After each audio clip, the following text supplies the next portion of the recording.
ಹಿಂದೆ ಹೇಳ್ತಿದ್ರು ಪ್ಲೇಗ್ ರೋಗ ಅಂತ. ಆ ತರ ಒಂದು ಇಲ್ಲಿ ಜಾಸ್ತಿ ಬಂದು ಪಶು ಪ್ರಾಣಿ ಪಕ್ಷಿಗಳು ಮನುಷ್ಯರಾದಿಯಾಗಿ ಎಲ್ಲರೂ ಮರಣವನ್ನು ಹೊಂದ ಬಂದು ತಿನ್ಲಿಕ್ಕೆ ಆಹಾರವನ್ನು ತುಂಬಾ ತೊಂದರೆ ಇತ್ತಲ್ಲ, ಅದಕ್ಕೋಸ್ಕರ ಸ್ವತಃ ತನ್ನ ಶರೀರದಿಂದಲೇ ಅವಳು ತರಕಾರಿಯನ್ನು ಉತ್ಪನ್ನ ಮಾಡಿಕೊಟ್ಟು ಆ ಪಶು ಪ್ರಾಣಿ ಪಕ್ಷಿಗಳನ್ನೆಲ್ಲ ಹಸವನ್ನ ನೀಗಿಸಿರ್ತಕ್ಕಂಥ ಆ ಮಹಾತಾಯಿ. ಹಾಗಾಗಿ ಹಾಗಾಗಿ ಶಾಕಾಂ ವಿಭರ್ತೀತಿ ಶಾಕಂಬರಿ ಅಂತ.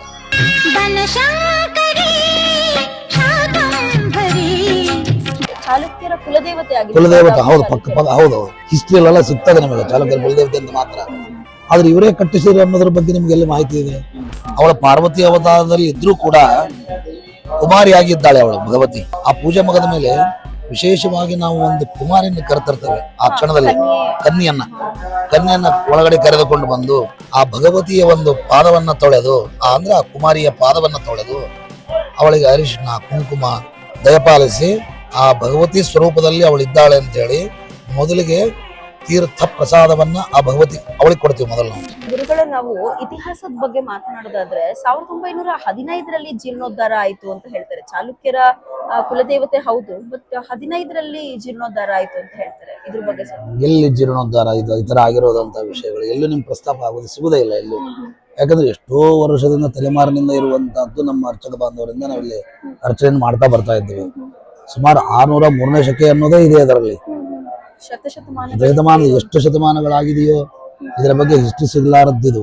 ಚಾಲುಕ್ಯರ ಕುಲದೇವತೆ ಹೌದು, ಪಕ್ಕ ಹೌದು. ನಿಜವಾಗಿ ಚಾಲುಕ್ಯರ ಕುಲದೇವತೆ ಅಂತ ಹೇಳಿ ಹಿಸ್ಟ್ರಿಯಲ್ಲೆಲ್ಲ ಸಿಗ್ತದೆ ನಮಗೆ ಚಾಲುಕ್ಯರ ಕುಲದೇವತೆ ಅಂತ ಮಾತ್ರ.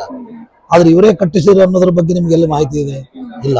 ಸುಮಾರು ವರ್ಷಗಳಿಂದ ನಮ್ಮ ವಂಶಜರೇ ಇಲ್ಲಿ ಪೂಜೆಯನ್ನು ಮಾಡ್ತಾ ಬಂದಿರತಕ್ಕಂತಹದ್ದು. ಆಮೇಲೆ ವಿಗ್ರಹದ ಕುರಿತಾಗಿ ಮಾತನಾಡೋದಾದ್ರೆ 8 ಹಸ್ತಗಳನ್ನ ಹೊಂದಿರುವಂತಹ ತಾಯಿ ಯಾವ ತರ ಇದೆ ಅಂದ್ರೆ ನಮ್ಮ ಭಗವತಿ ದೇವಿಯ ಒಂದು ಆ ವಿಗ್ರಹವನ್ನು ನೋಡ್ತಿದ್ದಾಗೆ ಅದರಲ್ಲಿ ಒಂದು ಶ್ಲೋಕ ಬರ್ತದೆ.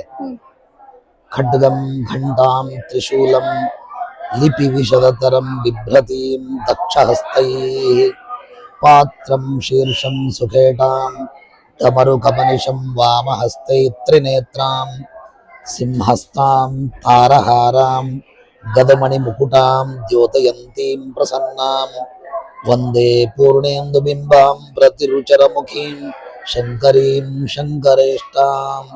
ಆ ಭಗವತಿ ಒಂದು ಧ್ಯಾನ ಶ್ಲೋಕ ಇದು. ಅದರಲ್ಲಿ ಬರುವ ಹಾಗೆ ಖಡ್ಗಂ ಘಂಟಾಂ ತ್ರಿಶೂಲಂ, ಖಡ್ಗಂ ಘಂಟಾಂ ತ್ರಿಶೂಲಂ ಲಿಪಿ ವಿಶದತರಿಂ ಬಿಭ್ರತೀಂ ದಕ್ಷಹಸ್ತೈ. ಬಲಗಡೆಗೆ ಇರತಕ್ಕಂತಹದ್ದು ಆಯುಧಗಳು ಇವು. ಖಡ್ಗಂ ಘಂಟಾಂ ತ್ರಿಶೂಲಂ ಲಿಪಿ ಅಂದ್ರೆ ಅವಳು ಬಲಗಡೆ ಕೈಯಲ್ಲಿ ಒಂದು ಲಿಪಿಯನ್ನು ಹಿಡ್ಕೊಂಡಿದ್ದಾಳೆ. ಹಾಗೆ ದಕ್ಷಹಸ್ತೈ ಪಾತ್ರಂ ಶೀರ್ಷಂ ಸುಖೇಟಾಂ ಡಮರುಂ.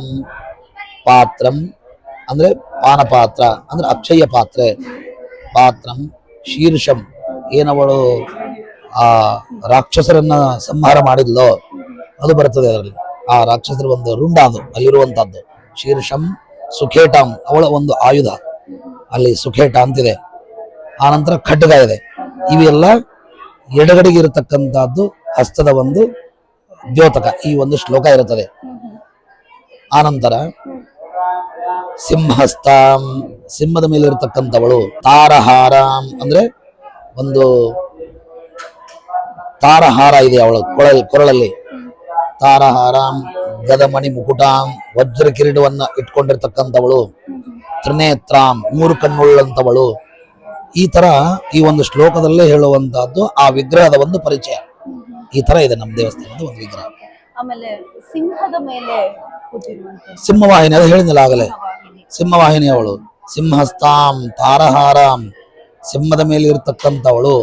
ತಾರಹಾರ ಅಂದ್ರೆ ಒಂದು ವಜ್ರದ ಒಂದು ವೈಢೂರ್ಯವನ್ನ ಅವಳು ಧಾರಣೆಯನ್ನು ಮಾಡಿರ್ತಕ್ಕಂಥವಳು. ಹಾಗೆ ಒಂದು ನಾವು ಸುವರ್ಣದಲ್ಲಿ ನೀವು ಇದನ್ನು ನೋಡ್ಬೋದು ಅವಳ ಕೊರಳಲ್ಲಿ ಬಂಗಾರದ ಒಂದು ರಾಕ್ಷಸರ ಒಂದು ಶಿರಸ್ಸು ಕೂಡ ಇದೆ. ಅದು ಒಂದು ಹಾರನೂ ಇದೆ. ಸಂಹಾರ ಮಾಡಬೇಕಾಗಿತ್ತಂದ್ರೆ ಆ ಭಗವತಿ ರಾಕ್ಷಸರವನ್ನ ರುಂಡವನ್ನೆಲ್ಲ ಸರವನ್ನ ಮಾಡಿ ಮಾಲಿಯಾಗಿ ಧಾರಣೆ ಮಾಡಿದ್ಲು ಅನ್ನುವಂಥದ್ದು ಬರ್ತದೆ. ಮತ್ತೆ ಅವಳು ತ್ರಿನೇತ್ರ 3 ಕಣ್ಣುಳ್ಳರತಕ್ಕಂಥವಳು. ತ್ರಿನೇತ್ರ ಈ ತರ ಇದೆ. ಇಷ್ಟೆಲ್ಲ ಇದ್ದು ಅವಳು ಪಾರ್ವತಿ ಅವತಾರದಲ್ಲಿ ನಿಮಗೆ ನೋಡ್ಲಿಕ್ಕೆ ಸಿಗ್ತದೆ. ಅವಳ ಪಾರ್ವತಿ ಅವತಾರದಲ್ಲಿ ಇದ್ರೂ ಕೂಡ ಕುಮಾರಿಯಾಗಿದ್ದಾಳೆ ಅವಳು ಭಗವತಿ. ಕುಮಾರಿ ನಮ್ಮಲ್ಲಿ ಯಾಕೆ ಅವಳು ಕುಮಾರಿ ಅಂದ್ರೆ, ನಮ್ಮಲ್ಲಿ ಪೂಜೆ ಎಲ್ಲ ಪೂರೈಸಿದ ನಂತರ ನಮ್ಮಲ್ಲಿ ಏನ್ ದೇವಸ್ಥಾನದಲ್ಲಿ ಪೂಜೆ ಎಲ್ಲ ನಿತ್ಯ ಪೂಜೆ ಅರ್ಚನೆಯನ್ನು ಮಾಡ್ತೇವೆ, ಆ ಪೂಜೆ ಮುಗಿದ ಮೇಲೆ ವಿಶೇಷವಾಗಿ ನಾವು ಒಂದು ಕುಮಾರಿಯನ್ನು ಕರೆತರ್ತೇವೆ. ಆ ಕ್ಷಣದಲ್ಲಿ ಕನ್ಯೆಯನ್ನ ಒಳಗಡೆ ಕರೆದುಕೊಂಡು ಬಂದು ಆ ಪೂಜೆ ಮುಗಿದ ಮೇಲೆ ಆ ಭಗವತಿಯ ಒಂದು ಪಾದವನ್ನ ತೊಳೆದು, ಅಂದ್ರೆ ಆ ಕುಮಾರಿಯ ಪಾದವನ್ನ ತೊಳೆದು ಅವಳಿಗೆ ಅರಿಶಿನ ಕುಂಕುಮ ಮತ್ತು ಸರ್ವ ಎಲ್ಲ ಮಂಗಲಕಾರಿತಕ್ಕಂತ ಒಂದು ಮಂಗಳ ದ್ರವ್ಯಗಳನ್ನು ಅವರಿಗೆ ದಯಪಾಲಿಸಿ ಆ ಭಗವತಿ ಸ್ವರೂಪದಲ್ಲಿ ಅವಳಿದ್ದಾಳೆ ಅಂತ ಹೇಳಿ ಮೊದಲಿಗೆ ತೀರ್ಥ ಪ್ರಸಾದವನ್ನ ಆ ಭಗವತಿ ಅವಳಿಗೆ ಕೊಡ್ತೀವಿ. ಮೊದಲು ನಾವು ಅವಳು ಸ್ವೀಕಾರ ಮಾಡಿದ ನಂತರವೇ ನಮ್ಮ ದೇವಸ್ಥಾನದ ಪುರೋಹಿತರು ಮೊದಲು, ಆ ಪುರೋಹಿತರಾದ ನಂತರ ನಾವೆಲ್ಲ ಅರ್ಚಕರು ತಗೊಳ್ಳುವಂತಹದ್ದು ಪದ್ಧತಿ. ಅದು ಇವತ್ತಿನವರೆಗೂ ನಡೀತಾ ಇದೆ ನಮ್ಮ ದೇವಸ್ಥಾನದಲ್ಲಿ. ಇದು ವಿಶೇಷ. ಪಾರ್ವತಿ ಅವತಾರದೊಳಗಿದ್ದರೂ ಸಹಿತ ನಿಶಂಕರ ತಾಯಿ ಕುಮಾರಿ ಇದ್ದಾಳೆ. ಹಿಂಗಾಗಿ ಆ ಕುಮಾರಿ ಅನ್ನುವ ಒಂದು ಮನೋಭಾವನೆಯಿಂದ ಮತ್ತು ಮೊದಲಿನಿಂದಲೂ ಏಕಾದಶಿ ಕೂಡ ನಮ್ಮಲ್ಲಿ ಅವಳಿಗೆ ಉಪವಾಸ ಇಲ್ಲ. ಶಿವರಾತ್ರಿ ಚತುರ್ದಶಿ ಇದರ ದಿವಸ ಉಪವಾಸ ಇಲ್ಲ. ನಿತ್ಯ ಕಡಬ ಅವಳಿಗೆ ಕಡಬನ್ನ ಮಾಡಿ ಅವಳಿಗೆ ಸಮರ್ಪಣೆಯನ್ನು ಮಾಡುವಂತಹದ್ದು ನಮ್ಮ ಪದ್ಧತಿ ಪ್ರತೀತಿ. ಈ ತರ ನಮ್ಮ ದೇವಸ್ಥಾನದಲ್ಲಿ ನಡೆಯುವಂತಹದ್ದು. ಇದು ಬನಶಂಕರಿಯಲ್ಲಿ ನಾವು ನಿಜವಾಗ್ಲೂ ತಿಳ್ಕೊಳ್ಬೇಕಾಗಿರೋ ವಿಶೇಷತೆ ಕನ್ಯಾ ಪೂಜೆ. ಇದ್ರ ಬಗ್ಗೆ ಇವಾಗ ತಾನೇ ತಿಳಿಸ್ಕೊಟ್ರು. ಅದರ ಜೊತೆಗೆ ಮತ್ತೊಂದು ವಿಶೇಷತೆ ಇದೆ ಇಲ್ಲಿ. ತಾಯಿ ಸಿಂಹರೂಪಿಣಿ ಆಗಿದ್ದಾಳೆ, ಆದ್ರೆ ಆಕೆಯಲ್ಲಿ ಆ ರೂಪ ಹೇಗೆ ಕಾಣಿಸುತ್ತೆ? ರೌದ್ರ ರೂಪನ, ಶಾಂತ ರೂಪನ, ಹೇಗಿದೆ? ಪ್ರತಿಯೊಂದು ಅವತಾರದಲ್ಲಿ ನಾವು ಅವಳನ್ನು ನೋಡಬಹುದು. ಒಂದು ಕೇವಲ ರೌದ್ರ ಅವತಾರ ಈ ತರ ಇಲ್ಲ. ಇದನ್ನೆಲ್ಲ ನೋಡ್ಬೇಕಾಗಿತ್ತು ಅಂದ್ರೆ ಅವತಾರಗಳನ್ನ ಖಂಡಿತ ನಾವು ಆಶ್ವೇಜ ಮಾಸದಲ್ಲಿ ನಾವು ಕಾಣಬಹುದು. ನವರಾತ್ರಿಯಲ್ಲಿ ಏನ್ ನಾವು ಮಾಡ್ತೇವೆ, ಪ್ರತಿಯೊಂದು ದಿವಸ ಆ ಭಗವತಿ ಒಂದು ಅಲಂಕಾರ ಮಾಡಿರುವಂತಹದ್ದು ಏನಿರ್ತದೆ, ಭಕ್ತಾದಿಗಳು ಹೇಳಿರುವಂತಹದ್ದು, ನಾನು ಹೇಳುವಂತಹದ್ದಲ್ಲ, ಬಂದಿರತಕ್ಕಂತ ಆ ಭಗವತಿ ಸ್ವರೂಪರಾಗಿರ್ತಕ್ಕಂತ ಭಕ್ತಾದಿಗಳೇನ್ ನಮ್ಮಲ್ಲಿ ಬಂದಿರ್ತಾರೆ ಅವ್ರು ಹೇಳುವಂತ ಮಾತು, ಸ್ವಾಮಿ ಪ್ರತಿ ದಿವಸ ನಮಗೆ ಭಗವತಿ ಒಂದೊಂದು ರೀತಿಯಲ್ಲಿ ಒಂದೊಂದ್ ತರ ಕಾಣಿಸ್ತಾಳೆ.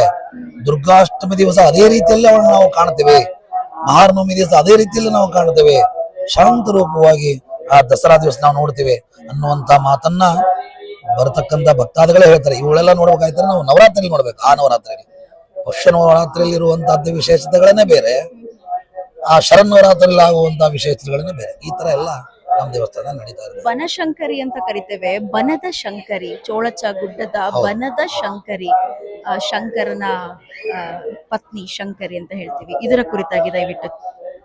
ಬನಶಂಕರಿ ಅಂದ್ರೆ ಇಲ್ಲಿ ನಮ್ಮ ದೇವಸ್ಥಾನದ ಸುತ್ತ ಯಾವ ತರ ಇತ್ತು ಮೊದಲು ಇಲ್ಲಿ ಅಂದ್ರೆ, ಇಲ್ಲಿ ಸುತ್ತಮುತ್ತಲ ಇರತಕ್ಕಂತ ಕಟ್ಟಡಗಳು ಯಾವುದೇ ರೀತಿಯಲ್ಲಿ ಕಟ್ಟಡಗಳು ಇರಲಿಲ್ಲ. ಏನ್ ಇವತ್ತಿನ ದಿವಸ ನಿಮ್ಗೆ ಹಳಿದೆಲ್ಲ ಇಲ್ಲಿ ಕಾಣುತ್ತದೆ.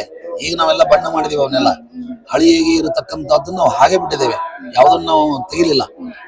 ಆ ಹಿಂದಿರತಕ್ಕಂಥದ್ದು ಏನಿಷ್ಟು ಇದ್ದಾವೆ ಇವುಗಳನ್ನು ಹೊರತುಪಡಿಸಿ ಇಲ್ಲಿ ಹಿಂದಗಡೆಗೆಲ್ಲ ಏನೂ ಇರಲಿಲ್ಲ. ಎಲ್ಲ ಕಾಡು ಪ್ರದೇಶ, ಬಾಳೆಯ ಗಿಡ ಸುತ್ತ ಇರತಕ್ಕಂಥದ್ದು ಬಾಳೆಯ ಗಿಡ.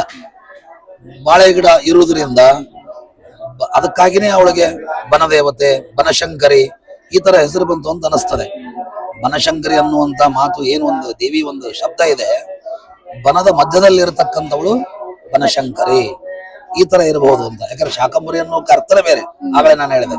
ಹಾಗೆ ಈ ಬನಶಂಕರಿ ಅಂತಕ್ಕಂಥದ್ದು ವನದ ಮಧ್ಯದಲ್ಲಿ ವನದೇವತೆ ಅಂತಾನೂ ಹೇಳ್ತಾರೆ. ಯಾಕಂದ್ರೆ ಇಲ್ಲಿ ವನ ಸುಮಾರು ವರ್ಷಗಳಿಂದ ನಮ್ಮ ಹಿರಿಯರು ಇಲ್ಲಿ ಚೊಳಚುಗುಡ್ಡ ಅಂತ ಒಂದು ಗ್ರಾಮ, ಆ ಚೊಳಚುಡ್ಡ ಗ್ರಾಮದಿಂದ ನಡೆದು ಬಂದು ನಾವು ಇಲ್ಲಿ ಪೂಜೆಯನ್ನ ಮಾಡಿ ಪುನಃ ನಾವಿಲ್ಲಿ ಬಾಗಲವನ್ನ ಹಾಕಿ ಕೀಲಿನ ಹಾಕಿಕೊಂಡು ನಾವು ಇಲ್ಲಿಂದ ಮತ್ತೆ ಹೌದೌದು ಮತ್ತೆ ಇಲ್ಲಿ ಸೀದಾ ನಮ್ಮ ಊರಿಗೆ ಹೋಗ್ಬಿಡ್ತಿದ್ವಿ ಚೊಳಚುಗುಡ್ಡಕ್ಕೆ. ಈ ತರ ನಾವು ಮಾಡ್ತಕ್ಕಂಥವ್ರು ಇದೇ ರೀತಿಯಲ್ಲಿ ನಾವು ಮಾಡಿ ಬಂದಿರುವಂತದ್ದು. ಇವತ್ತಿನ ದಿವಸ ಈ ತರ ಬೃಹದಾಕಾರವಾಗಿ ಭಕ್ತರ ಒಂದು ಅಪೇಕ್ಷೆ ಮೇರೆಗೆಲ್ಲ ಬಳದು ನಿಂತಿದೆ. ಹೀಗಾಗಿ ನಾವು ಇಲ್ಲಿ ಭಕ್ತಾದಿಗಳಿಗೂ ಕೂಡ ಇಲ್ಲಿ ವಿಶೇಷತೆ ವಸತಿಯ ಒಂದು ಸೌಕರ್ಯ ಆಗಲಿ, ಅವರಿಗೆ ನಿತ್ಯ ಊಟ ಉಪಚಾರಗಳಲ್ಲಿ ಎಲ್ಲ ಒಂದು ವ್ಯವಸ್ಥೆ ಮಾಡ. ನಿತ್ಯ ಅನ್ನದಾನ ಇದೆ, ಪ್ರತಿನಿತ್ಯ ಇದೆ. ಪ್ರತಿನಿತ್ಯ ನಮಗೆ ಸುಮಾರು ಸಾವಿರಾರು ಜನ ಊಟ ಆಗ್ತದೆ ಇಲ್ಲಿ. ಇನ್ನೂ ಹೆಚ್ಚಂದ್ರೂ ತೊಂದರೆ ಇಲ್ಲ. ಪೌರ್ಣಿಮೆ ದಿವಸ ಮಾತ್ರ ಲಕ್ಷೋಪಲಕ್ಷ ಜನಗಳದೆಲ್ಲ ಊಟ ನಡೀತದೆ. ಈ ಇನ್ನುಳಿದ ದಿವಸಗಳ ಮಾತ್ರ ದಿನ ಒಂದು 5-6 ಸಾವಿರ ಜನಗಳ ಊಟ ಇರಲಾರದೆ ಇಲ್ಲವೇ ಇಲ್ಲ. ಇನ್ನೂ ಹೆಚ್ಚಿನ ಇದೆ ಹೊರತು ಕಡಿಮೆ ಇರಲ್ಲ. ಈ ತರ ನಮ್ಮ ದೇವಸ್ಥಾನ ನಡೆಯುತ್ತೆ. ಬನದ ಶಂಕರಿ ಬನಶಂಕರಿಯ ಕುರಿತಾಗಿ ಮಾತನಾಡಿದ್ವಿ, ಅನ್ನ ದಾಸೋಹದ ಕುರಿತಾಗಿ ಮಾತನಾಡಿದ್ವಿ, ಮತ್ತೆ ತಾಯಿ ಲಕ್ಷ್ಮೀ ಸರಸ್ವತಿ ಪಾರ್ವತಿಯರ ಆಶೀರ್ವಾದವನ್ನ ನಮಗೆ ನೀಡ್ತಾ ಇದ್ದಾಳೆ. ಸೊ ಇದಿಷ್ಟು ವಿಚಾರಗಳನ್ನ ತಿಳಿಸ್ಕೊಟ್ಟಿದ್ದಾರೆ ಗುರುಗಳು. ನಮ್ಗೆ ಎಷ್ಟು ಧನ್ಯವಾದ ಹೇಳಿದ್ರು ಸಾಕಾಗೋದಿಲ್ಲ. ಒಂಥರ ಈ ಕಥೆಗಳನ್ನ ಕೇಳಿದಾಗ ಆಕ್ಚುಲಿ ಇವಾಗ ನಮ್ಮ ಯುವ ಜನತೆಗೆ ಬೇಕಾಗಿರೋದು ಅದೇನೆ. ಮೊದಲು ನಾವು ಅಮ್ಮನ ಕತೆ ತಿಳ್ಕೊಂಡು ಬರ್ಬೇಕು, ಅವಾಗ ಭಕ್ತಿ ಇನ್ನಷ್ಟು ಹೆಚ್ಚಾಗುತ್ತೆ. ಕೇವಲ ಬಂದು ಹೋಗೋದು ಮಾತ್ರ ಅಲ್ಲ, ಇದು ಕೂಡ ಆಗ್ಬೇಕು ಅಂತ ಕೇಳ್ಕೊಳ್ತಾ ಇದ್ದೇನೆ. ಸೊ ಧನ್ಯವಾದಗಳು ಗುರುಗಳೇ.